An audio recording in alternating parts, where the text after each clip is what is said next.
in a given atom no two electron can have the same value for all the 4 quantum numbers.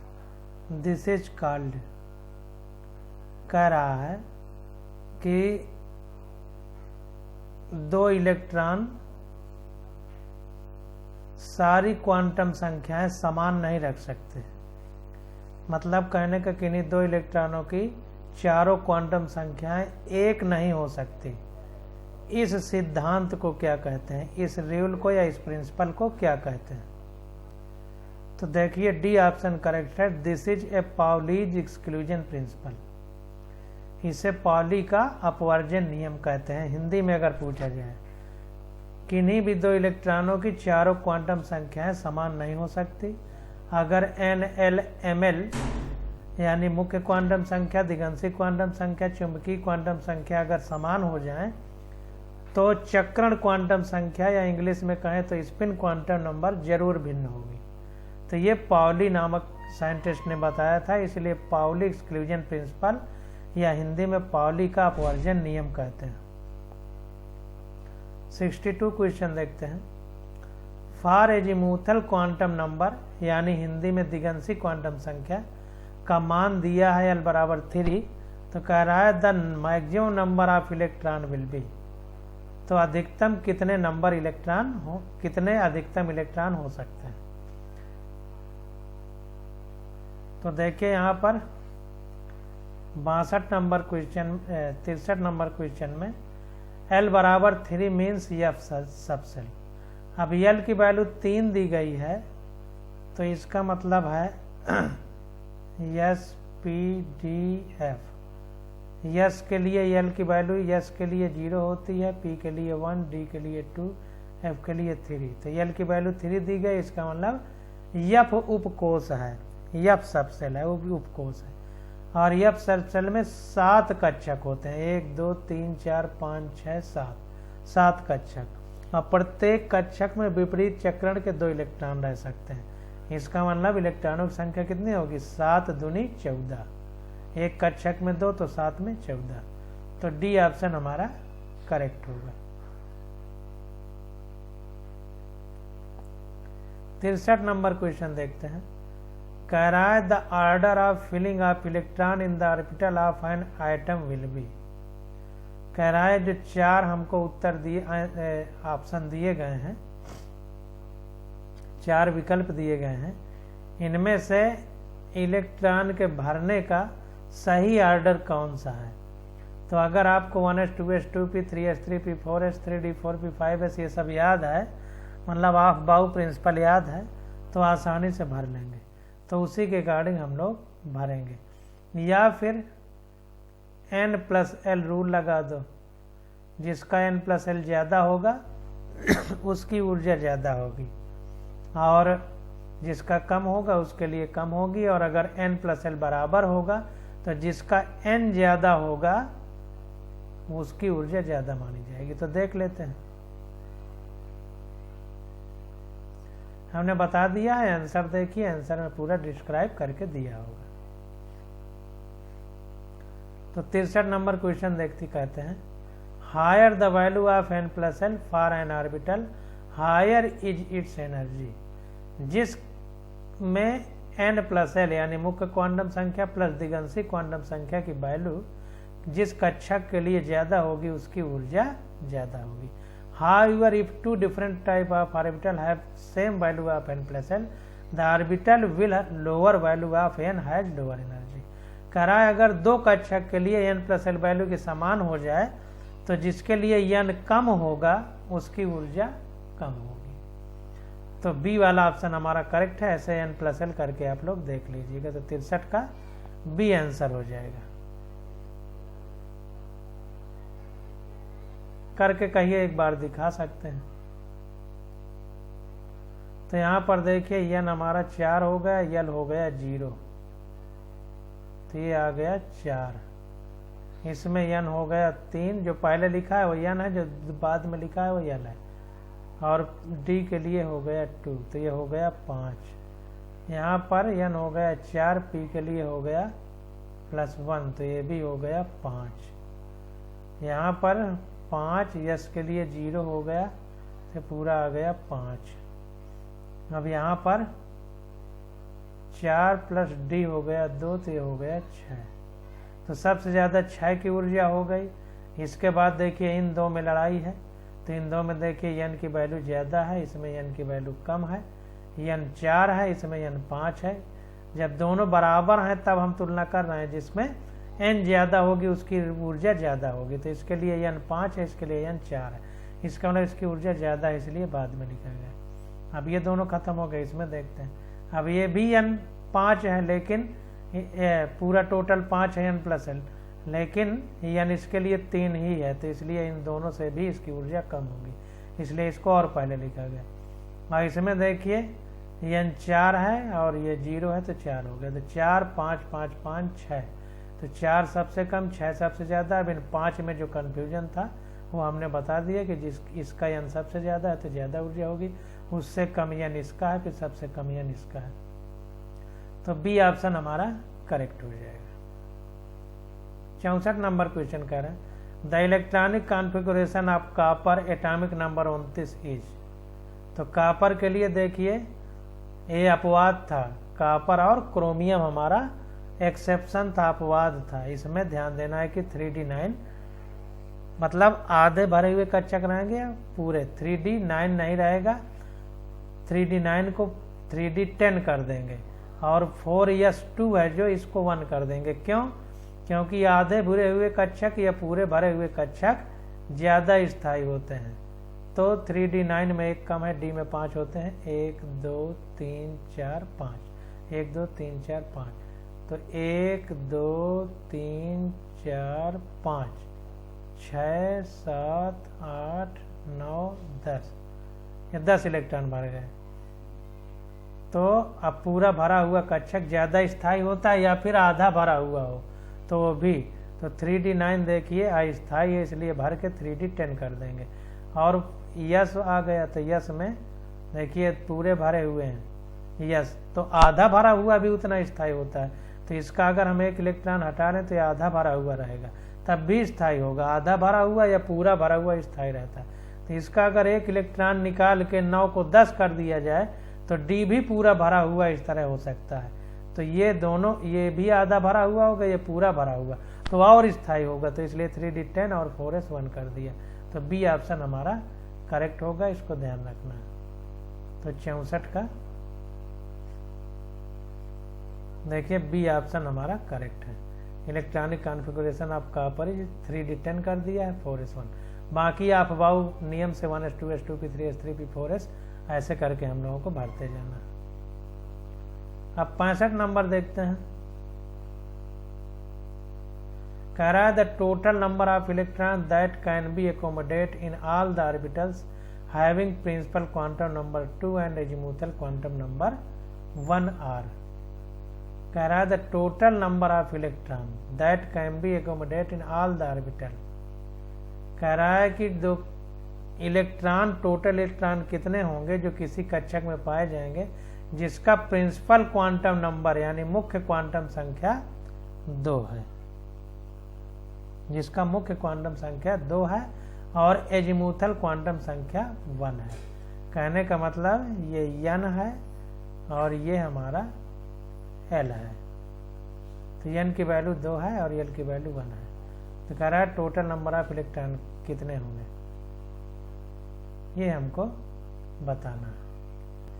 अब देखिए n बराबर 2 है, l बराबर 1 है, s p d f। Yes के लिए l की वैल्यू 0 होती है, p के लिए 1 होती है, d के लिए 2, f के लिए 3।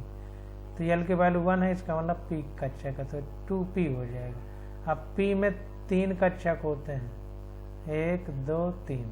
अब विपरीत चक्रण के 2 इलेक्ट्रॉन रह सकते हैं, तो पूरे 6 इलेक्ट्रॉन रह सकते हैं। इसका मतलब 2b ऑर्बिटल होगा और इसमें 6 इलेक्ट्रॉन होंगे। सी ऑप्शन हमारा करेक्ट होगा। 66 नंबर क्वेश्चन देखते हैं।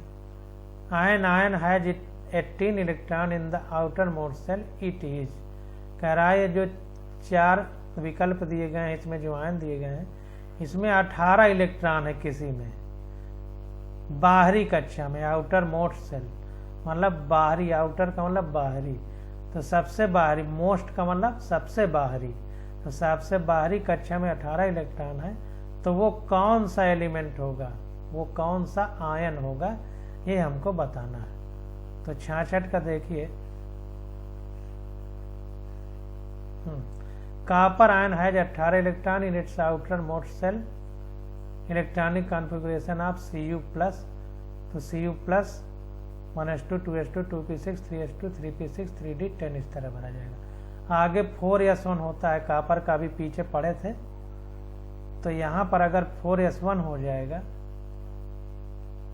यहाँ पर अगर 4s1 हो जाएगा तो ये 1 हटा दिया गया तो एक इलेक्ट्रॉन निकल गया, इसलिए एक पॉजिटिव आ गया, तो 3d 10 तक होगा। अभी पीछे ही हम लोग पढ़ चुके हैं, तो ए वाला ऑप्शन हमारा करेक्ट हो जाएगा। इसके जस्ट पीछे यही क्वेश्चन आया था, देखिए बार बार वही क्वेश्चन रिपीट हो रहे हैं। अब ये कॉन्फ़िगरेशन अपने से लिख करके भरना। अब क्वेश्चन नंबर 67 देखते हैं।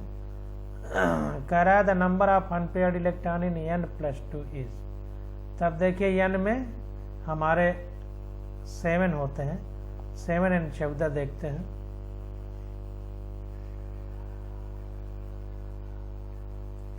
सेवन n 14 लिखा जाता है नाइट्रोजन, तो ये 7 हो गया, +2 है, इसका मतलब 2 इलेक्ट्रॉन निकल गए हैं, तो -2 हो जाएगा, यानी 5 बचे। अब इसको लिख लीजिए 1s2 2s2 2p, इसमें 2 होते हैं यस में, इसमें भी 2 हो जाएंगे, तो 2p 1 हो जाएगा। तो नंबर ऑफ अनपेयर्ड इलेक्ट्रॉन, अब ये यस में एक ही कक्षक होता है तो 1 हुआ, ये यस है तो इसमें भी एक ही कक्षक होगा। p में 3 होते हैं तो 3 बना दो। अब इसमें ये 2 इलेक्ट्रॉन इसमें हो जाएंगे, ये 2 इलेक्ट्रॉन इसमें हो जाएंगे, 1 इलेक्ट्रॉन इसमें हो जाएगा। तो यही अयुग्मित है, अनपेयर्ड का मतलब अयुग्मित, जोड़े में ना हो। तो ये दोनों देखिए जोड़े में है, ये p1 वाला ये अकेला है तो जोड़े में नहीं है, तो 1 अनपेयर्ड इलेक्ट्रॉन होगा। इस तरह से हम लोग निकाल सकते हैं। 68 क्वेश्चन देखते हैं। कह रहा है the maximum number of electron in subshell is given by the expression. Maximum number of electron देखिए वही फिर से पूछ लिया, पीछे आया था क्वेश्चन। 2l+1 जो है कक्षक की संख्या होती है, 2l+1 orbital, number of orbital in A subshell. किसी उपकोष, सबसेल मतलब उपकोष, ऑर्बिटल मीन्स कक्षक, तो किसी उपकोष के कक्षक में इलेक्ट्रॉनों की किसी उपकोष में कक्षक की संख्या 2l+1 होती है, और एक कक्षक में 2 इलेक्ट्रॉन होते हैं, तो इसी को अगर 2 गुना कर दिया जाए तो इलेक्ट्रॉन आ जाएगा। तो देखिए 2 से गुणा कर दिया तो 4l+2 इलेक्ट्रॉन आ गए। तो number of electrons in orbitals या कक्षक में कितने इलेक्ट्रॉन होंगे, 4l+2। और किसी उपकोष में कितने सबसेल, किसी उपकोष यानी सबसेल में कितने कक्षक यानी ऑर्बिटल होंगे, तो 2l+1। तो इसको ध्यान रखिए। अब 69 नंबर क्वेश्चन देखते हैं। कह रहा है the number of spherical nodes in 3p orbitals are is. Spherical node कितने होंगे, मतलब गोलीय नोड कितने होंगे 3p ऑर्बिटल में, तो इसको देखते हैं। सब फार्मूले पे आधारित क्वेश्चन पूछ रहा है, अगर आपको फार्मूला पता है तो सब कुछ कर लेंगे। ये देखिए फिर फार्मूला पूछ लिया, number of radial nodes in 3p orbital equal to n-l-1। तो n की वैल्यू 3 दे दी गई है, 3p है तो ये हमारी n है और ये हमारा l है, तो l इसके हिसाब से p है तो s के लिए 0, p के लिए 1 होता है, और n की वैल्यू हमारी 3 दी गई है। तो n बराबर 3 है तो 3 लग देंगे, माइनस l की वैल्यू 1 आ गई, 1 - 1, इसको सॉल्व करेंगे तो 3 - 2 यानी 1 बचेगा। तो रेडियल यानी त्रिज्यीय नोड हमारे 1 हो जाएंगे, त्रिज्यीय नोड हमारा 1 होगा। और त्रिज्या किसकी होती है, गोला की या स्फीयर की? कोई हम लोग अगर ऐसे बना दे तो इसी की तो त्रिज्या होगी, ये त्रिज्या होगी। तो इसीलिए इसको रेडियल नोड कहें या स्फेरिकल, तो रेडियल नोड हमारे 1 हो जाएगा। तो ये 69 का ये वाला ऑप्शन हमारा करेक्ट हो जाएगा। अब 70 नंबर क्वेश्चन देखते हैं। कह रहा है ए particle station of all India radio, a particular station of all India radio new Delhi broadcast on A frequency of 1368 kilohertz the wave length of the electromagnetic radiation emitted by the transmitter is. अब देखिए पीछे question था उसी के हिसाब से पूछ लिया। तो हमको फ्रीक्वेंसी दे दिया है न्यू, प्रकाश का वेग दे दिया है c, और पूछ रहा है वेव लेंथ यानी लैम्डा, लैम्डा पूछ रहा है। तो E equal to H nu equal to H C upon lambda, ये फार्मूला होता है। तो इससे हमारा एच की वैल्यू पता है तो एनर्जी निकल आएगी, और एनर्जी की वैल्यू की तो इससे साथ तुलना करेंगे तो प्लैंक कांस्टेंट और प्रकाश का वेग हमको पता है तो लैम्डा निकल आएगा। इस तरीके से हम लोग निकालेंगे। तो 70 नंबर क्वेश्चन देखिए, frequency of electromagnetic wave nu equal to 1368 kilo hertz दे दिया। इसको हर्ट्ज में बदलेंगे, किलो है तो 10⁻³ का गुणा हो जाएगा, तो ये आ गया 1368 गुणे 10⁻³ प्रति सेकंड का है या हर्ट्ज, एक ही बात है, दोनों आवृत्ति यानी फ्रीक्वेंसी के मात्रक है। स्पीड ऑफ लाइट यानी प्रकाश का वेग कितना दिया है 3 गुणे 10⁸ मीटर प्रति सेकंड। अब wave length of electromagnetic radiation यानी तरंग दैर्ध्य कितना होगा, फार्मूला होता है इसका lambda C equal to nu lambda होता है, या lambda equal to C upon nu. Lambda तरंग दैर्ध्य है, न्यू आवृत्ति है, सी प्रकाश का वेग है।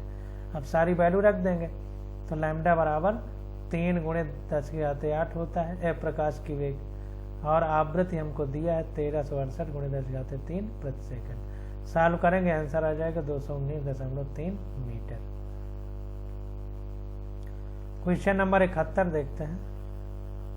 कह रहा है identify the incorrect statement for the from the following. अब देखिए फिर से इनकरेक्ट मतलब गलत पूछ रहा है, कभी सही ना लगा के चले आना, बार बार बता रहे हैं कि गलत पूछेगा, गलत और सही लगा के चले आओगे। तो इसको देखते हैं 71 नंबर। देखिए सारे ऑप्शन देखते हैं, हम सही वाला देख लेते हैं।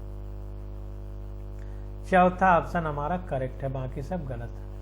तो चौथा देखते हैं, कह रहा है shape of dy(x, dyz and dzx orbital are similar to each other and dx² minus y² and dz² are similar to each other. इसको गलत बता रहा है, अब इसको देख लेते हैं। इज करेक्ट, ये सही है, ये हमारा सही है। ये क्वेश्चन पीछे भी पढ़ चुके हैं क्योंकि इनकी सब की आकृति सेम थी और ये दो की आकृति सेम थी। हमने बताया था कि जिसमें जिसमें स्क्वायर लगा है उसकी आवृत्ति उसकी शेप आकृति सेम होगी, और जिसमें नहीं लगा उनकी आकृति सेम होगी। पीछे क्वेश्चन आया था, ध्यान करिए, न ध्यान आए फिर से वीडियो देखिए, कहीं एक क्वेश्चन आया है और नीट में ही आया है, तो हमने उसमें बताया था। तो ये करेक्ट है, जबकि हमसे इनकरेक्ट पूछा था, तो जहां तक वो इनकरेक्ट गलत लिख गया उसको बाद में देखते हैं। तो देखिए एक्सप्लेनेशन दिया है, मतलब व्याख्या की है। The shape of dxy, dyz, dzx orbital are similar to each other but the shape of dx² minus y² and dz² are different from each other. मतलब dx², dyz और dzx इन कक्षक की आकृति सेम है और dx² माइनस y² तथा dz² की आकृति। The shape of dxy, dyz and dzx orbital are similar to each other. इनकी आकृतियां देखिए सबकी एक समान है, सिमिलर है मतलब समानता है। But the shape of dx² minus y² and dz² different from each other, इन दोनों की अलग अलग है। जबकि देखिए आंसर में हमसे क्या कहा है कि इनकी भी सेम है, dx² and dz² are similar to each other. यहाँ पे देखिए गड़बड़ी हो गई, इसको भी सिमिलर कह रहा है और इनको भी सिमिलर कह रहा है, जबकि ये इतना जो है ये अलग शेप की है, अलग शेप की, मतलब ये दोनों डिसिमिलर हैं जबकि दोनों को सिमिलर कह दिया। तो ये इनकी आकृतियां सेम नहीं है, बल्कि ये सब सेम आकृति है। तो इसको देख लेते हैं। आकृतियां भी देखिए, आंसर में हमको बना के दिखा रहा है। D Y Z, D X Y plane में हो जाएगा, डी वाई जेड तो वाई जेड प्लेन में हो जाएगा, डी जेड एक्स तो जेड और एक्स प्लेन में हो जाएगा। लेकिन देखिए आकृतियां सेम ही हैं, केवल इनके अक्ष अलग अलग हो गए हैं। एक में एक्स वाई, एक में वाई जेड, एक में जेड एक्स। केवल अक्ष अलग अलग है, बाकी आकृतियां सेम है। और इसमें देखिए D X square minus Y square में एक्स और वाई अक्ष के बीचों बीच जा रहा है, जबकि इसमें डी जेड स्क्वायर में जेड के केवल प्लेन में। तो ये और ये देखिए दोनों अलग अलग है। तो ये तीनों सेम है और ये दोनों अलग अलग है। तो ये सिमिलर कह दिया, इसीलिए गलत हो गया, इसीलिए आंसर उसका गलत हो गया। तो 71 का डी हो जाएगा, चौथा ऑप्शन। और सब सेम होंगे, इनको देख लेते हैं। कह रहा है all the 5D orbitals are different in size when compare to the respective 4D orbital.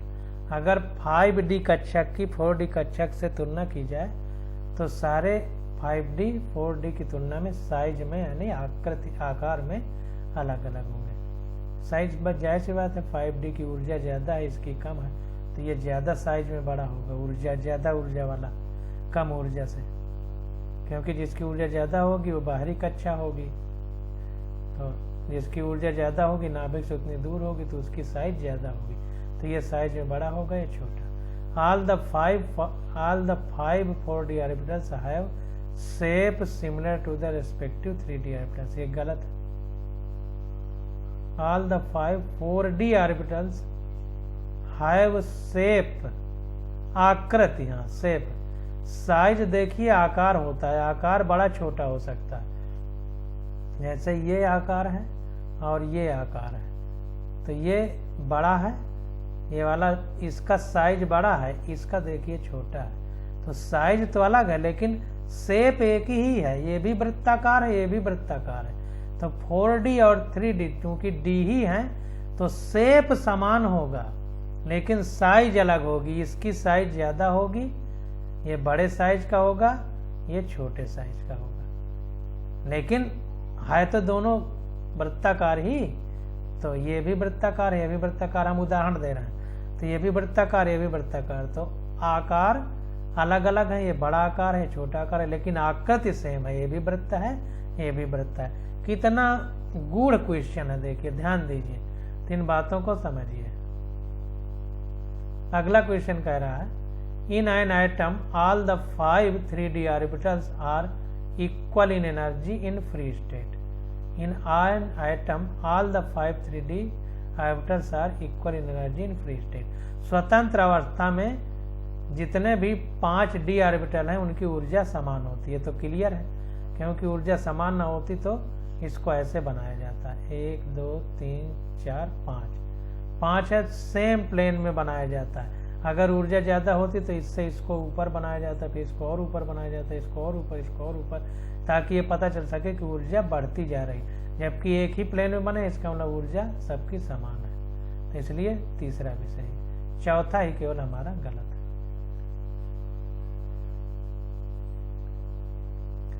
बहत्तर नंबर क्वेश्चन देखते हैं। कह रहा है if radius of second Bohr orbit of He plus ion is 105.8 picometre, what is the radius of third Bohr orbit of Li plus 2 ion. कह रहा है अगर बोहर ऑर्बिट की हम बात करें तो He प्लस आयन है, हीलियम आयन है ये, इसकी जो है दूसरी Bohr orbit, second Bohr orbit, दूसरी बोहर कक्षा 105.8 पिकोमीटर है। तो कह रहा है कि Li प्लस 2 की तीसरी third Bohr orbit, Li plus 2 की थर्ड बोहर ऑर्बिट कितने पिकोमीटर या एंगस्ट्रॉम होगी, 4 ऑप्शन देंगे। तो सीधा हम लोग फार्मूला लगा देंगे, आंसर आ जाएगा। ये देखिए, ये साइज का फार्मूला होता है R is proportional to n square upon z from Bohr atomic model के लिए, n स्क्वायर अपॉन z।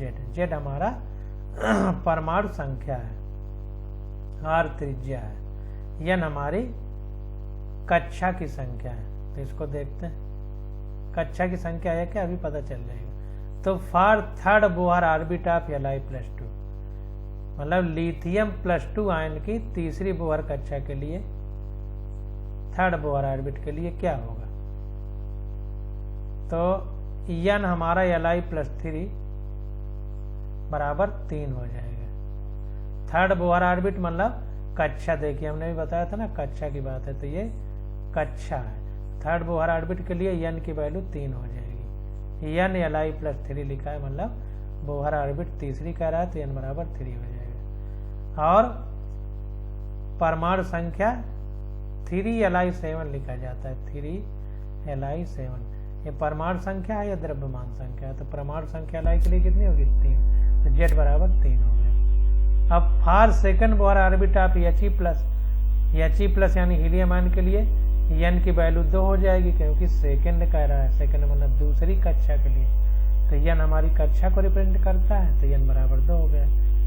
अब 2He4 लिखा जाता है, तो ये हमारा Z हो गया, ये A होता है और ये Z होता है, तो Z की वैल्यू यहाँ पर 2 हो गई, तो 2 रख दिया। अब इसी को फार्मूले में रख देंगे, आंसर आ जाएगा।